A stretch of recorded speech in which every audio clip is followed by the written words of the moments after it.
So, on seeing this video being released, I assume you'll have a couple of questions. First of all, is he back again releasing more videos? Because he's tried this multiple times before in the past and failed, and the answer is yes.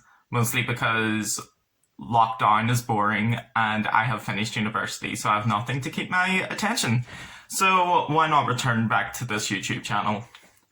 And secondly, seeing the topic of the video, you may be asking yourself, who cares about Tales of Zestiria in the year of our Lord 2020? One of the worst modern Tales games according to the fan base that came out years ago and has not been in the public consciousness at all. I do, so let's talk about this. Before we get started, I do want to say that I've never played any of the other Tales games. This was my introduction to the franchise, so I have no idea what I'm actually talking about with regards to a lot of the established things that this game may have done well or done badly. But I'm just going to talk about what I got out of the game, which is that I really enjoyed it. I thought the character dynamics were great. Most of the characters were fun and enjoyable. And the gameplay was interesting. The music, while not memorable, was enjoyable. Like, I never got bored of it in the game, which is good for a long RPG. So, no complaints there. The plot was kind of a hot mess, but there are parts of it that I did enjoy. And there are parts that I didn't, but they will be thoroughly discussed later. And yeah, I have some interesting feelings about this game, so let's just break some of these elements down and get to properly discussing it. So what's this game actually about? You begin playing as Saray, a young, optimistic Tomb Raider who wants adventure in the Great Wide somewhere, and you are joined by his moody boy toy, Mikleo. When we first join with them, they're exploring these ruins and just casually talking about these old myths of shepherds who, like, saviors and seraphs who were their guides and partners and gave them power. And how they brought peace to the land and stability, and that's all fine and well. But when they're discussing all this, they meet someone else in the ruins. We don't know who this is, complete stranger to them. This girl boss refuses to give her name to them and is independent and strong, so joins along with the gang. They leave the ruins and head to the village that Mikleo and Saray grew up in. And when they get there, it looks as if Saray's alone and talking to himself from Girl Boss's perspective. But we see Saray's perspective, and it's a bustling town full of a lot of people. And then we realize that Saray was brought up in a village of seraphs, and humans can't see them anymore. So they rest for a bit. Girl Boss heads off. The two lover boys go off and follow her. And when they get to the city that she went to, they find out that she's the princess and not loving life at the minute. But she is holding a sword in the stone type tournament that if you can remove this sword, you're like the prophesized shepherd and will save everyone. So Saray strolls up living his best life and just pulls it out very casually. And yay, Saray is the next shepherd. And he hears a voice coming from the sword. Her name is Lyla. She's great. And she becomes his main seraph companion, like the one he makes the contract with to become the shepherd. Once this happens, they're attacked by some bad, and they bring what is called malevolence, and it's basically like evilness. Anyway, so once they do that and the contract is complete, our heroes go off to live out their adventure, collecting seraph comrades, trying to get rid of this malevolence force, trying to restore peace to the land and all that jazz. I want to do a quick rundown of the characters who we've met so far and the characters who we'll meet on the adventure. So, Saray being the main character, he's a boring anime protagonist who's very optimistic and has a heart of gold and wants to protect everyone.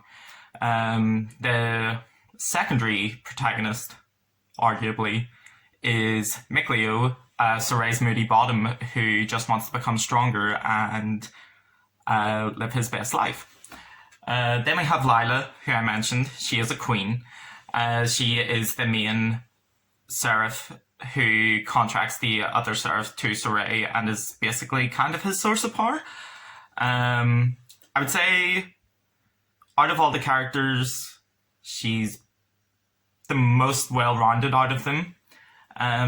She can bring the drama when she needs to. She can be serious and solemn, but she is also very lighthearted and funny and lives off telling puns, which will make your eyes roll to the back of your head. But it's a nice, refreshing change of pace from some of the other characters who fall very much into established tropes that she's just all over the place, and I love it.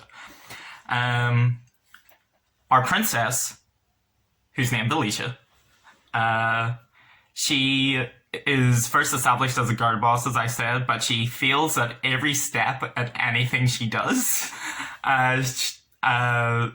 Obviously, being the princess of the land, you would think that she has a position of power, but she just gets used and abused by everyone. Her mentor turns out to be evil. The officials plan to have her done for treason or have her executed, things like that. And anytime she tries to do something good, it just goes horribly wrong. So there's one instance where people are complaining about this merchant profiteering from war, and she goes to stop it, being like, "You're abusing the people," and he's like, "I'm working on both sides and trying to establish a peace treaty, and now that you're interfering, the plan has been discovered and you've ruined it." And it's like, oh, A for effort, Alicia, you tried. Anyway, moving on from that, we have Edna, who's our next seraph. In my personal opinion, I loved her the best. She's really sarcastic and dry-witted. She has some of the best jokes in the game, but also, you wouldn't get this from the first impression of her, but she has the highest emotional arc in the game, in my opinion, which I have issues with. I have a lot of issues with how it's dealt with, but I do love Edna's story. And it's well done, but at the same time, she is a savage and ruins Mikleo anytime she has, and I'm here for it. I want to be her friend.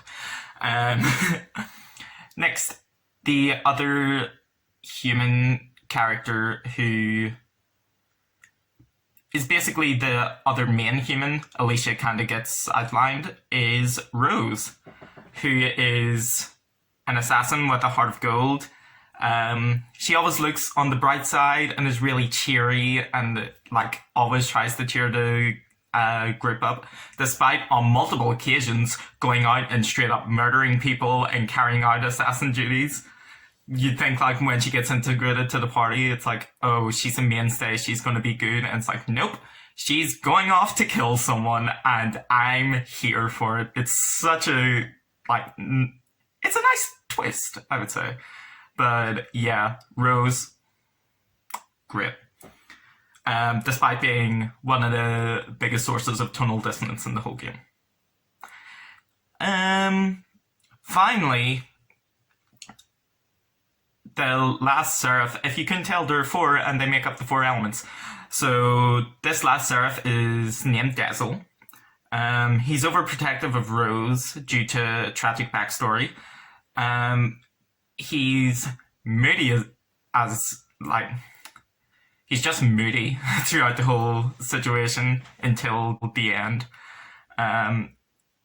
I think he's fairly boring, and he didn't really have much of an impact on me throughout the story. So, and that's all I'll say on him. But I'm sure someone likes him, just not me. There are a few more characters that we'll discuss, but their reasons for being characters are spoiler. So I also want to talk about the general impact of the story and its structure and whether it works or not. So at the start, they try to make it seem like it's a really lore dense and heavy story, which I would say is a strong opening, but that doesn't remain consistent and is made a lot weaker by events that happen further on in the game. So, for example, the first conversation that you hear is Saray and McLeo talking about seraphs and shepherds, and how they're going on about it. It seems as if these are forgotten legends that like no one knows about anymore, haven't been seen for hundreds, if not thousands of years, and the land's in disarray. And then, close to the end of the game, you find out that the last shepherd was like 10 years ago and is still very much in living memory, but somehow people have just forgotten about seraphs, and the impact is just really cut completely because they set up this mysticism like Suray's so important. He's the first in this line for so long. He's gonna save everything, and then you find out, nope. Shepherds are common AF, and there are people who are still alive who have interacted with seraphs and just can't see them anymore. Besides that, there are also a lot of red herrings in this game that are just unnecessary. So, as I mentioned at the start, Alicia is the first person introduced besides the main two, and her importance to the story is built up to be like one of the main characters, and it seems as if she's going to be a big part because it's her kingdom that is based in the war as well. So it's like she has multiple investments in this story, and then she just gets sidelined for like 2/3. No, more than that. She's there for like the first 2 or 3 hours, gets sent to a plague town, and then close to the start of the finale, the group are like, I wonder how Alicia's doing. So they go back and visit, and then she joins the party for another 10 minutes, and then is immediately cut out again. And that's kind of it. And I know this was actually a really big controversy when the game first released, because I think that in trailers and stuff, she was shown a lot, and on the cover of the box, she is like very big and prominent on it. Even bigger than Rose, who is the actual secondary character that just replaces Alicia. So, don't know why that choice was made. On top of this, a lot of the interesting elements of the story actually become sidelined. So the backdrop of this game is that there is a war going on between these two kingdoms, and the war is kind of fascinating. Like, there's a lot of political intrigue going on. So I mentioned before how Alicia gets used and abused by her own kingdom, but then the others are also like making her out to be the villain, and the reasons why the war is going on are interesting. And there's this realization after the first big fight in the war that Saray can't save everyone, and he needs to focus on his task instead of being the hero, which is a lot more nuanced and mature than I thought this game was going to be. They also like humanize the situation, so you think because you know Alicia that her side's going to be the hero, and the other kingdom is shown to be invading. but then you find out that everyone in her kingdom are like huge asshats, and the other empire is in this really bad situation, and it does like it treats it like an actual war, an actual story. It's not good versus bad, which I'm here for. But yeah, that gets sidelined for a very basic, we need to power up and defeat the villain, which, sure. Anyway, on top of this, a lot of the emotional impact of the story is sidelined as well and only done in side quests. I mentioned this earlier when I was talking about Edna, but her story arc isn't actually resolved in the main story. It's completely a side quest, and it's one that the game doesn't remind you of a lot, so the only way to really remember about the side quest being an option is when you stay at inns. Sometimes these skits happen before you stay there, and in one or two of them, it's Edna just being like, I hope we can save this situation. But besides that, it doesn't even come up on the side quest menu that you have when you talk to your partner or anything. And it's just like, one of your four main serifs, and her story is going completely ignored. But if you're playing this game, finish her story. It's amazing. Like, it is it's emotionally draining, but very satisfying. And I'm here for it. It also finishes another character story, but I'm not going to get into that because that's a spoiler character. There's a lot more I could say here, but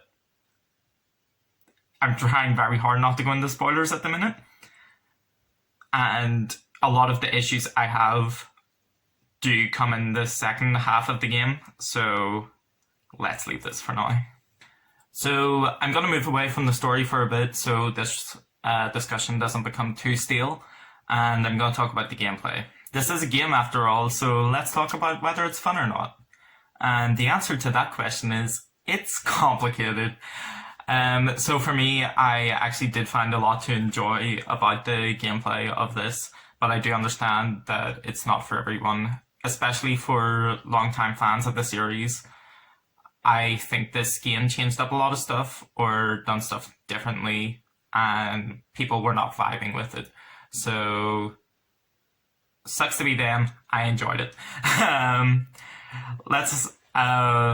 To break it down, this is all going to be Soray's gameplay because he's the character you'll be playing the most probably, and who I did play the most as. So you have melee focused attacks, which are called martial arts, and the way these work are, the more you use them, the more they level up, and this can unlock new attacks which you can chain together, and some of them have different elements, a lot of them are non-elemental, but the way these work is, so I was playing on PS4, you hit the circle button and a direction and they'll do one attack, keep hitting the circle button, they'll do a chain, and you can move the direction stick and they'll do different attacks.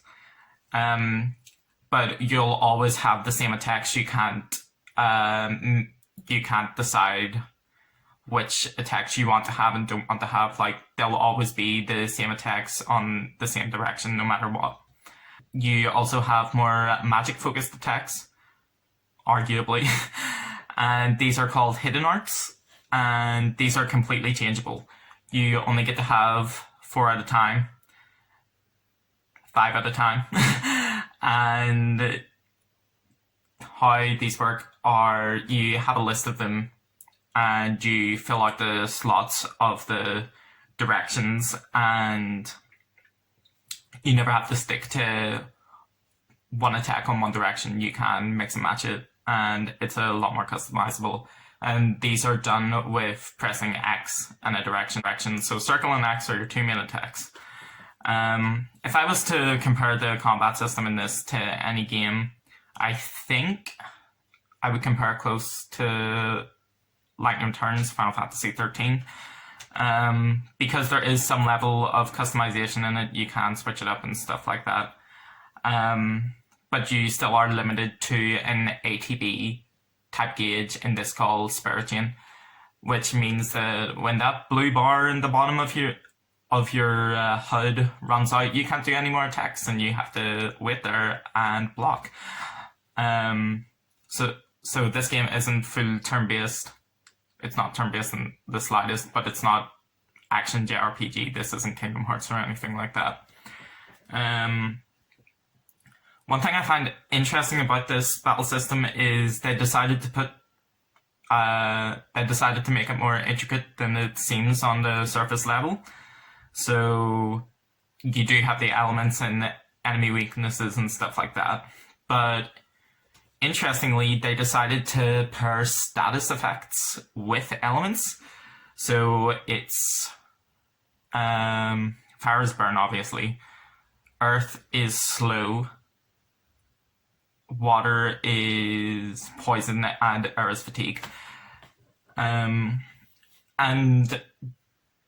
you find these runes all throughout the world, and they give you tips. And these tips do highlight the importance of inflicting status ailments. They're like, these are really big help. Do it in the gameplay because that's how you turn the tide of battle.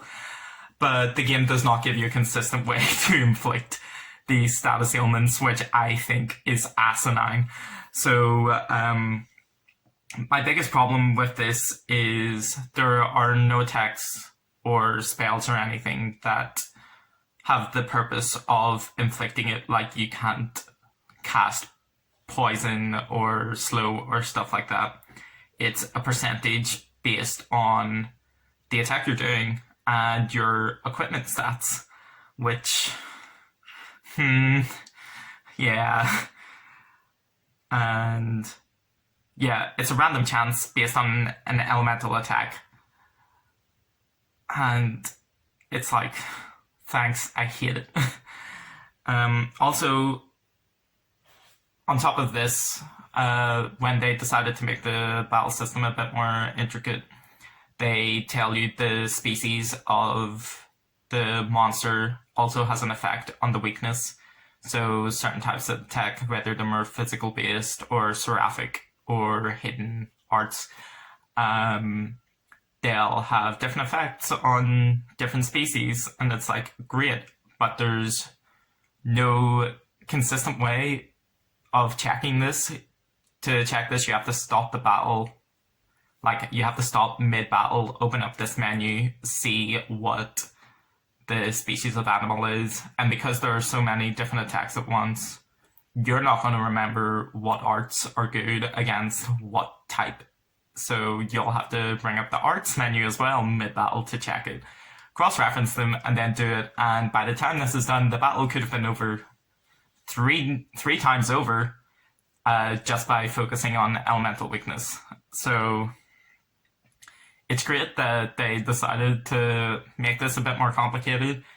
It was just very poor execution, which is sad, but they made choices and they have to stick with them. Finally, everything I just discussed is made completely moot by the role of amortization in this game. So what amortization is, it's basically the characters fused together and their stats all combine, and you get better attacks, you get a different weapon. Think Steven Universe, like characters come together, new weapon, new attacks, bigger, better, new. But if you were listening to my description, you may have noticed your stats combine. So your HP goes from like 2 to 3,000 up to 7, 8, 9,000. Double attack, double defense. And this could be good, like this could be fine, but there is so little consequence for fusing that there's no reason not to. So it takes up your character who you're playing as having one blast gauge point, which you just get from doing battle, taking hits. Everything increases blast gauge, and you only need one to armatize. And basically the issue with this is there's not going to be any situation where two characters having lower attack and lower defense is going to be better than one character doing much more damage and taking less damage. And the only downside I could argue is the fact that you're stuck with one element of the seraph that you fuse with. But this isn't much of a issue because, as I said, there's so little penalty for fusing. You can just fuse, take out an enemy with a specific element type, and then unfuse, then fuse with another seraph and take out the other enemies with that element. And it's like, this is something that could have been very easily fixed and made it more balanced. Like, you could have done one armatization per battle, or once you come out of armatization, that seraph is out, so you're weaker as a result, or something like that. But there's so little punishment for abusing the system that it just throws everything else out the window. Like, thank you. I didn't want any strategy or anything in this RPG game. I just want to win, apparently. So, bye. So I kind of downplayed it by saying that the status effects were determined by the armor and equipment, when in reality, your stats as a whole, the biggest determinant of the stats that you have is the armor and equipment you have, not even levels. Bizarre choices. I'm here for novel concepts, but not everyone is that abstract.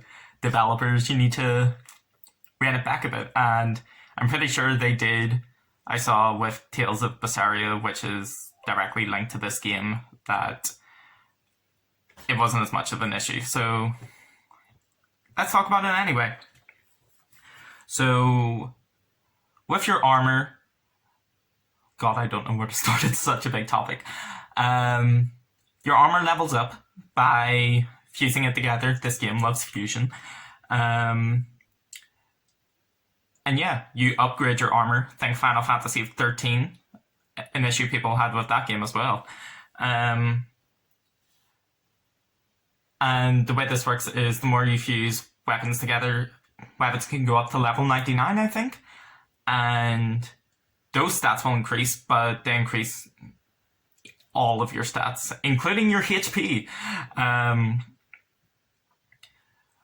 One tip I would have for this, because it's so important, is never sell any of your equipment, ever.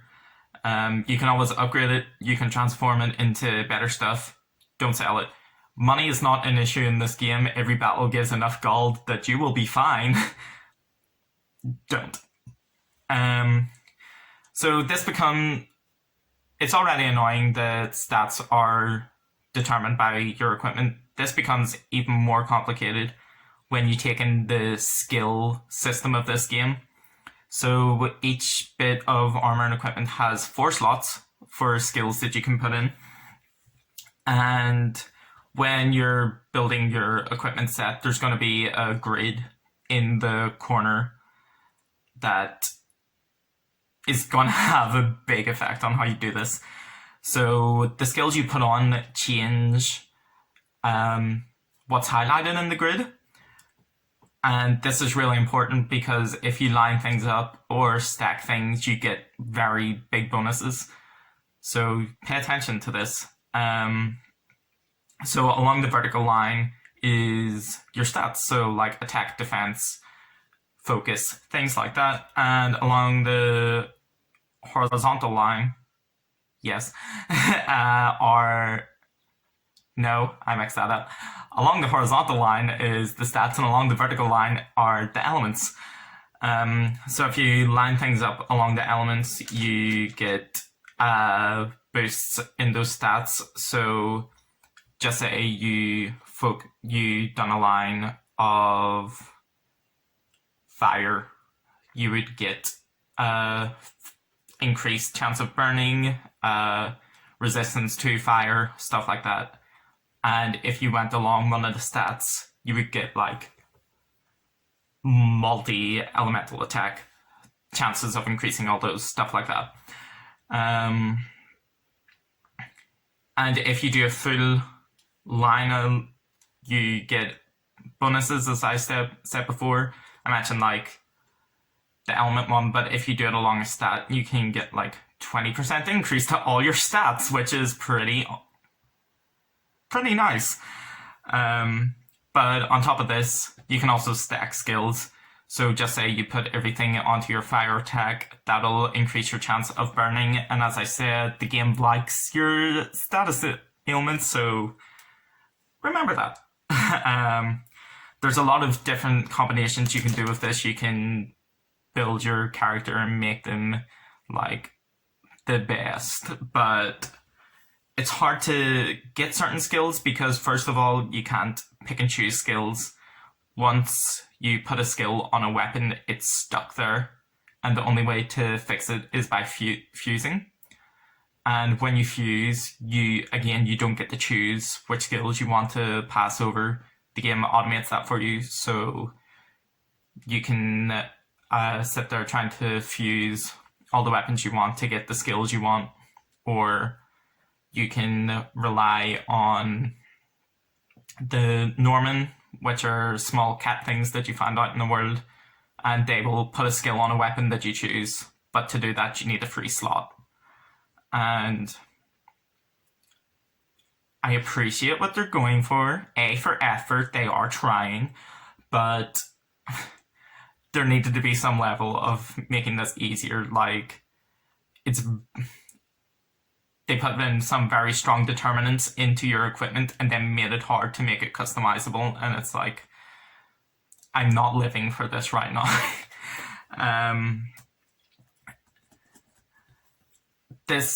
All of this makes equipment a very contentious issue because no one wants that much importance to be put on something you feel you changed so much. Like, this game gets treated like an MMO with the amount of equipment you get, and they're constantly introducing better equipment sets on base stats when you go to new areas, and there are a lot of new areas in this game, so there's a lot of equipment to get, and I can't understand why I really do understand why people don't like this. It's very, let's say, frustrating. Let's go with that. But as I'm pretty sure you guessed, based on my introduction at the start, I was living for this system. I loved grinding up all the gear. I loved fusing it all together. And I do understand why this got streamlined in other games, but in full disclosure, I thought it was super satisfying to build up equipment. I made the team that I wanted. I tend to go for glass cannons, full brute, and I got to do that with everyone.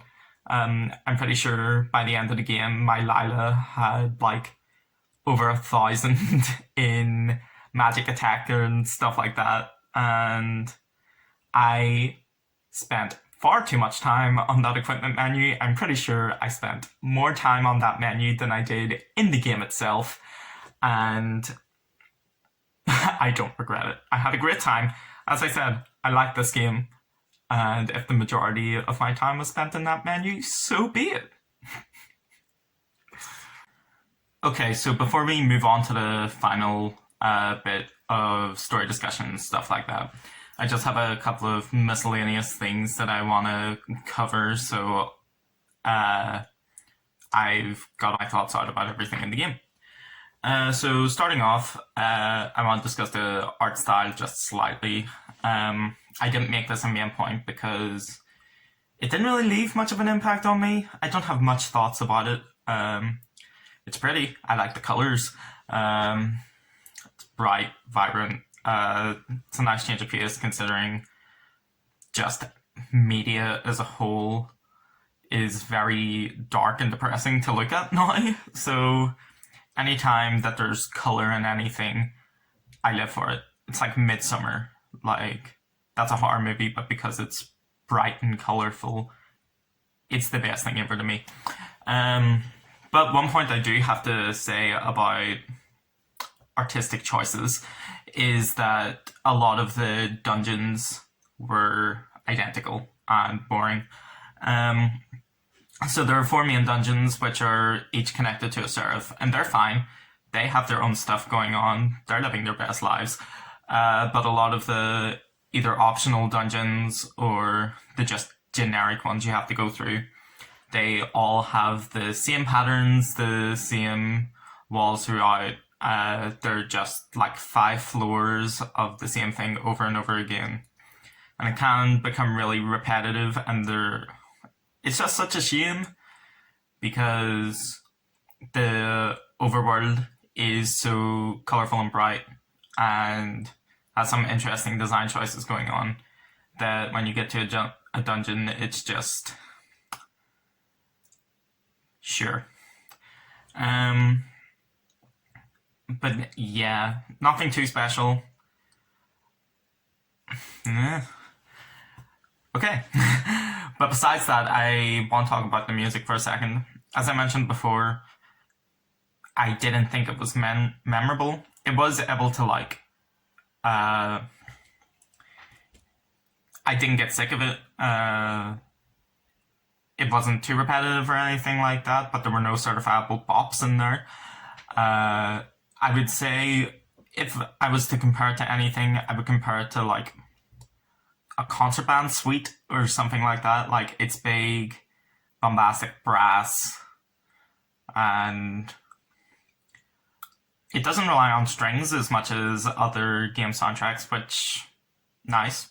I'm here for that change of pace. It's percussion heavy, brass heavy, and flutes going on, which, as a flautist, I'm here for that. If I was to compare it to anything, I would compare it to like the whole soundtrack. It feels like it would fit into a Holst suite. Like, I could easily see Song of the Blacksmith.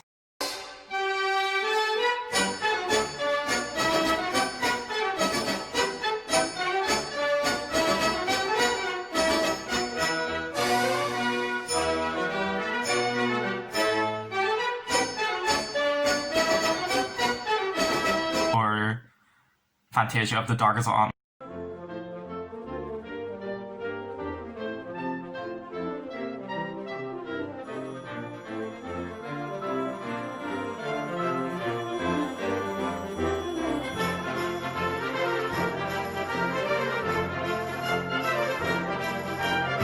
Easily fitting in here, and I wouldn't think twice about it. It could use a bit more variety. The opening cutscene when you start up the game is like rocky and electric guitars and everything, and then that motif just never comes back. Which, choices. But yeah, if you were to ask me to hum any of the pieces, I would struggle a lot to think about any of them, which is a shame for a game I played for hours and hours on end. Is there anything else I want to mention before we move on?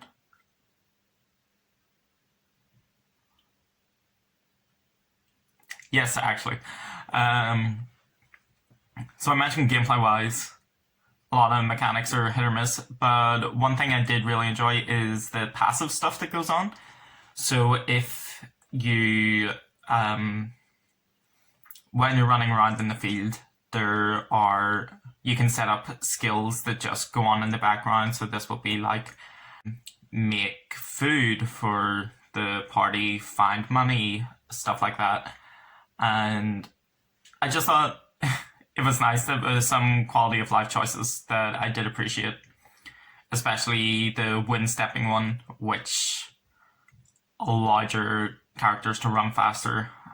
And when you got to that top speed, you were like flying around, which is great because a lot of these maps are really big and barren, so you do want to fly through a bit. Related to this is the skits at the end I mentioned before. They give a lot of personality to the characters. They show a lot about them just interacting with each other, which I do think is the strongest element of the game, the character dynamics. Just seeing how they have banter together, they just have a good time, and you do get some plot stuff. Like I said, Edna's story is revealed through this as well.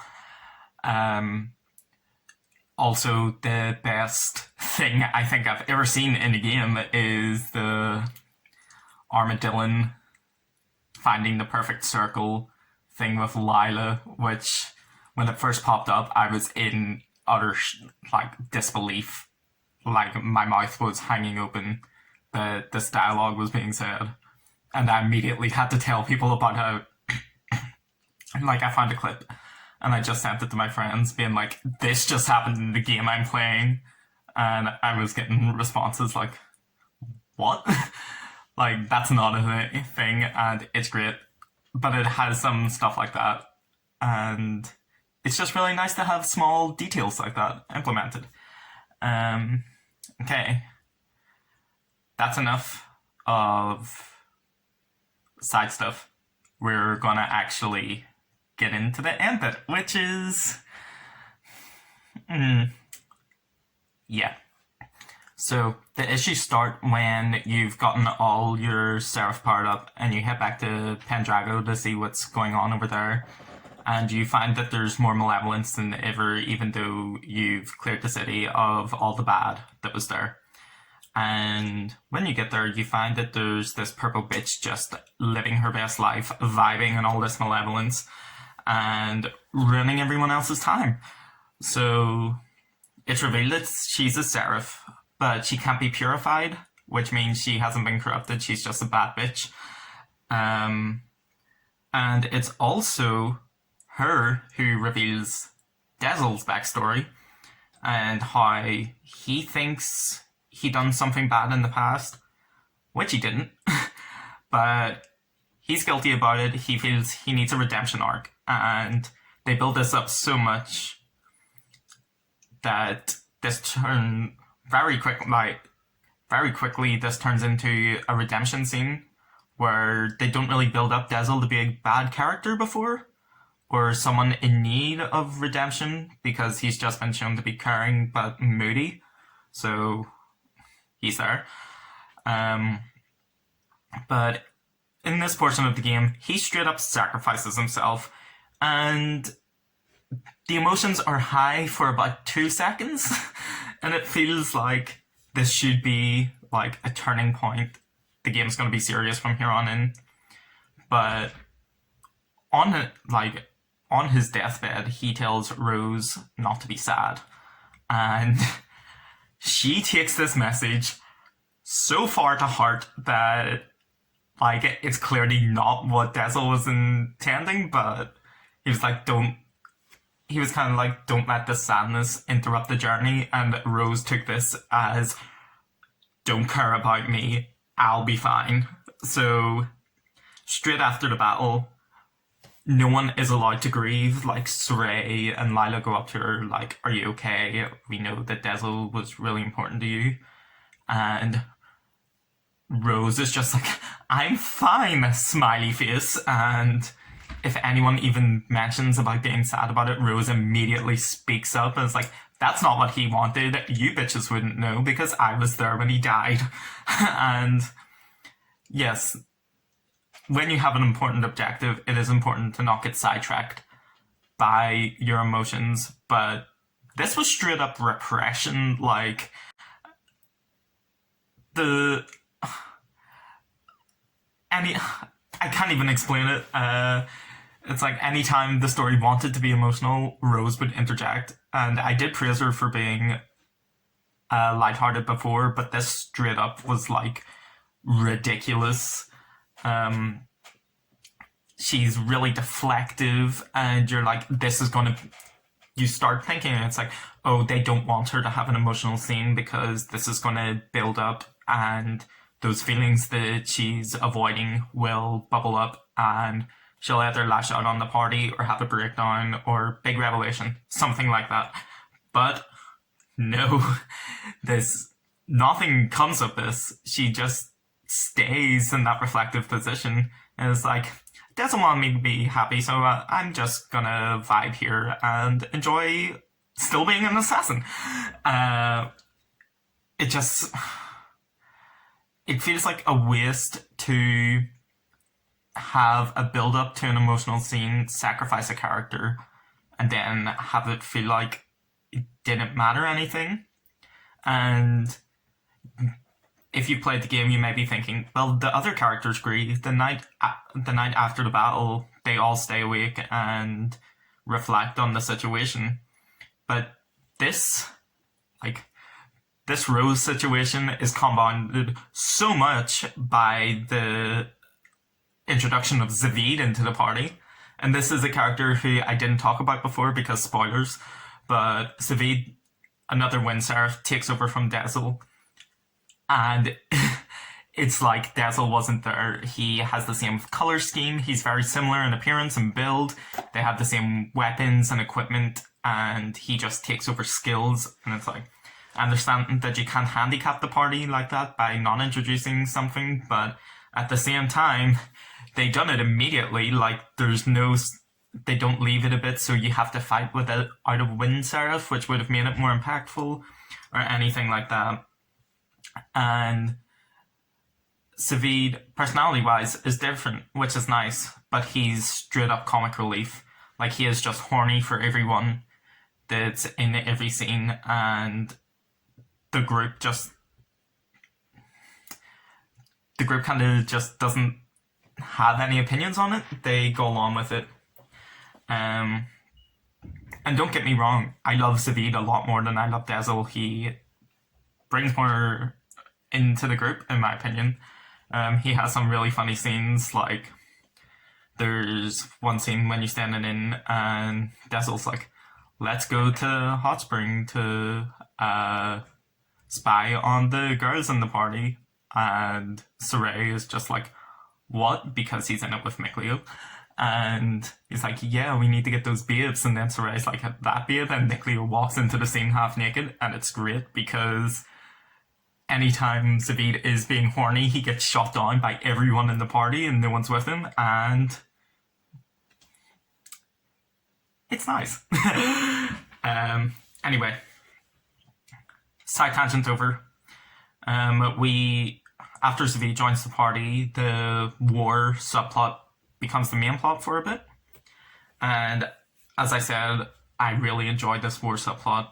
So we jump in with Sergei, who's the captain of the guard on the Roland's side, which is Alicia's enemy. And everyone in the towns are like, you're not doing enough. We don't care about the cost of war. We want revenge, stuff like this. And as a result, they start calling him a traitor, start leading to revolt. Again, I really love the humanizing side of this and the intricacies that they decide to go for. And this is where Alicia's arc ramps up to 100 and we see her spectacularly fail. So we go and check in on Alicia, and we find out that she's been given this ultimatum where the capital have given her the instructions to invade the other empire. And if she gives the order, the other empire will blame her for the war and target her. And if she doesn't give the go-ahead, she will be labelled as a traitor will be executed, which is really good because it's like either way is a lose-lose situation for her. And like the level of 4D chess done especially by Alicia's mentor is really engaging. It's also, well, you found out before that Alicia's mentor was bad, but this is when Alicia finds out. And again, a really emotional scene that's kind of sidelined because Alicia is sidelined as a character. But yeah, and then Alicia has to confront the person who's been building her up, and you find out that her mentor was only building her up to further the gains of the main villain. And it's like, they're going to tie it in, because Alicia also joins the party at this point again, so they're going to tie it in, Alicia's going to join us, and she has personal stakes now because the Lord of Calamity, the main villain, took everything from her. But no. Again, sidelined for the Shepherd story. But it's also at this point where my personal biggest issue with the story comes. So we find out more about the backstory of the Lord of Calamity and previous Shepherds and stuff like that. And they're shown memories from the past that they're in. Think of like being in the pensive from Harry Potter. And they see this town under siege, everyone's dead, and they're like, where's the shepherd? And it's like, we don't know, he's gone off. And it's revealed that the shepherd is going to do this sacrifice to bring the Lord of Calamity in and make him the big bad. And you're like, oh, this is really engaging, like, look at this, the people are still interacting with the seraph at this point, and stuff like that. But then when it like focuses in on that baby after the sacrifice has been done, and you find out that that baby being sacrificed was Mikleo, and the seraph show up after all this happened, and his mum is like, you need to take care of my baby. I'm gonna die after this scene, and he needs to be protected. And they're like, oh no, this is such a horrible thing that's happened to him. Look at how deformed he is, even though Mikleo looks perfectly fine, but whatever. And Gramps is just like, yeah, okay, we'll take him. It's fine. But then, as this is happening, they like stop in the middle of their conversation about what's going on with the shepherd and the Lord of Calamity, and they're just like, oh look, there's a baby over there by that dead woman. And Gramps is like, I'll take him too. And it's Saray. And it's like, no. It was just, I felt very unnecessary, and it puts into perspective how short ago this was. And it makes the story feel a lot less contained, a lot more contained and like compact than the big sprawling narrative that they were trying to go for at the beginning. It's like they forgot or decided to backtrack because they decided that Tales of Zestiria was going to get made and they wanted a different backstory for that game. Anyway. They go back to the Seraph village and they find out that Gramps has been stolen, which gives them personal stakes in the story, which means the only reason I can think about putting Mikleo and Saray in the backstory of the Lord of Calamity is to give them personal stakes and to make them more involved. But by the villain straight up stealing their only family, they already get personal stakes, and it's like, why was this decision made?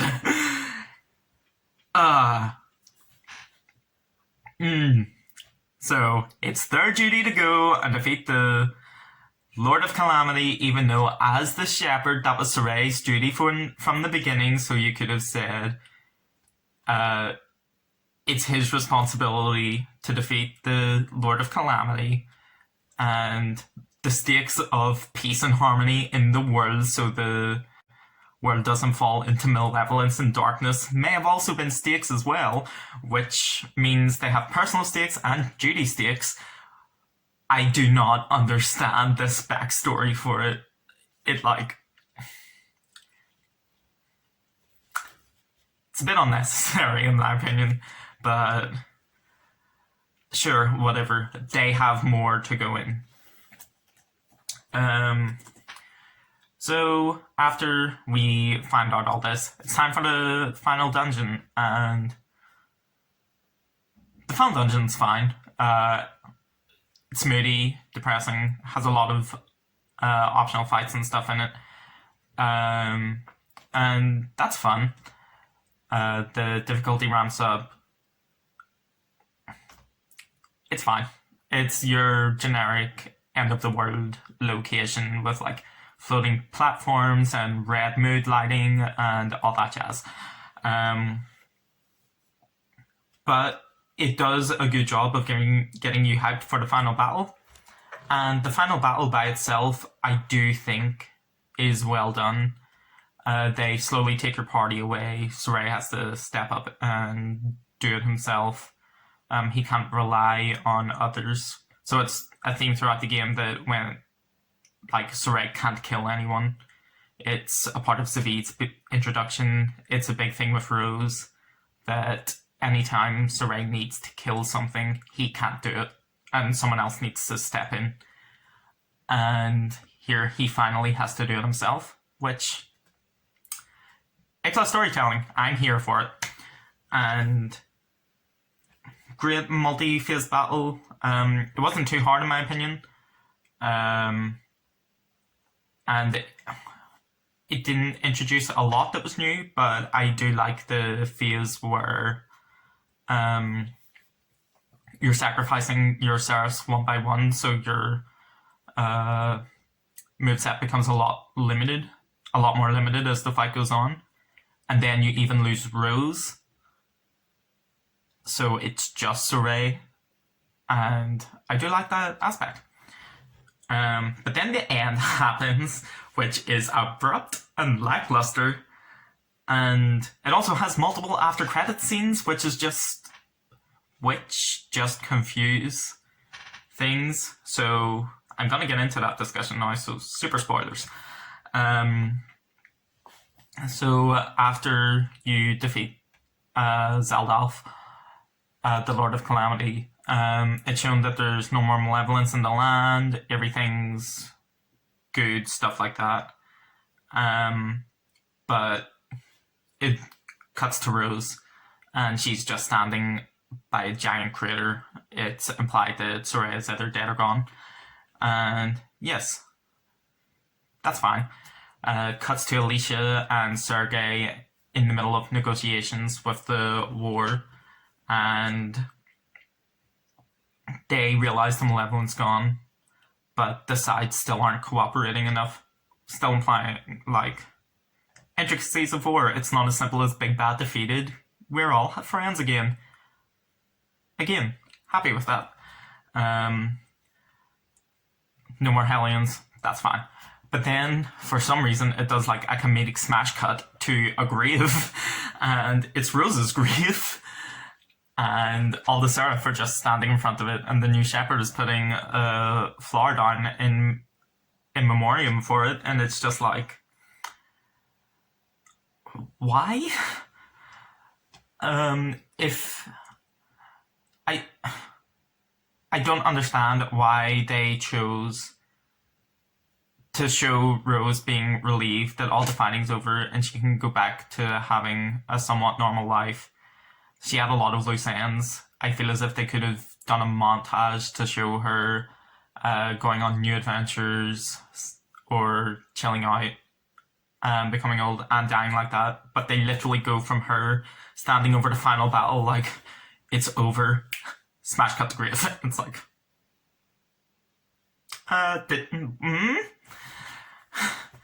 and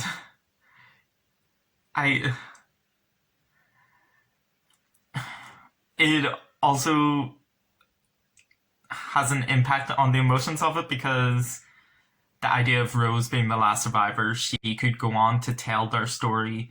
She could, like, immortalize everything that happened. She could not forget her friends, basically. But then when you see all the serifs standing over her grave, it's like, okay, Rose was the one that got the bad deal out of this. She's dead and everyone else is fine, despite being sacrificed.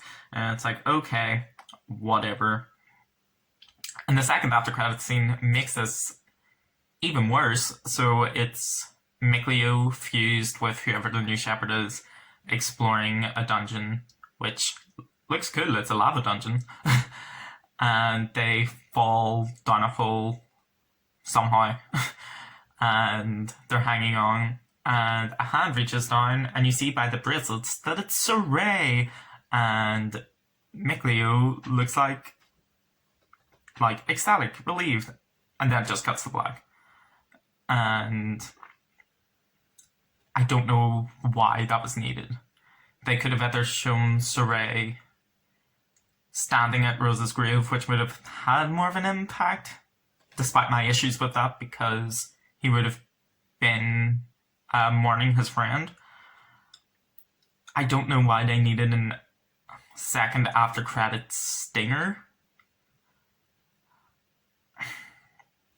And the result of this, because it was also really drawn out as well, is I just didn't feel anything at this conclusion. Like, to the days leading up to me finishing this game, I was like, I don't want to finish it because I love a lot of these characters a lot, and I'm going to be heartbroken at the end because I know that it's not going to be a good ending for all of them. But then, after everything that happened, I was just sitting there looking at the title screen like, well, that's over now. And I feel really bad because I really enjoyed this game. I invested a lot into it, and I didn't have any emotions at the end. And I'm not exactly a stoic person. I cry at the end of a lot of different games, even when they're not that emotional. So to have this game that it's like been taking up my life for the past 2-3 months, to just fizzle out. I don't know how to explain it, but I'm not.